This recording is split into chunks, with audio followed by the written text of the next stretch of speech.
All right, back again. We have question 12 from section 3.1 of John Stewart's Early Transcendentals Calculus edition. The basic strategy here is to remember that when you have a higher order polynomial, all you're doing is putting the old power in front and subtracting by 1. However, if you look at the first one there, it is a fraction. So before you subtract 1, you have to convert that 1 to a fraction. And that's pretty much it. In some earlier questions, there was a negative power, and here there's a negative power and a fraction combined together. So you're just basically learning how to handle that. So starting on the right-hand side, because it's simply easier, I move the 4 in front, and you get 4t, and then I subtract 1 from the power. 4 minus 1 is, of course, 3.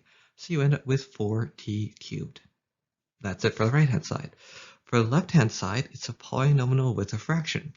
So we're going to move that negative 3 over 5 into the front, and then we're going to try to subtract 1 from the power.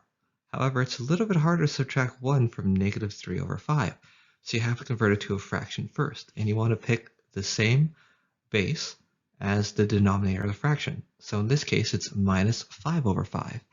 Negative 3 minus 5 is negative 8. So we have negative 3 over 5t to the power of negative 8 over 5. And then you just throw it all together, and you have the derivative of v of t. That's it. If you like this video, consider liking it and subscribing, as I'll be uploading more questions from this chapter in the future. Thank you very much, and goodbye.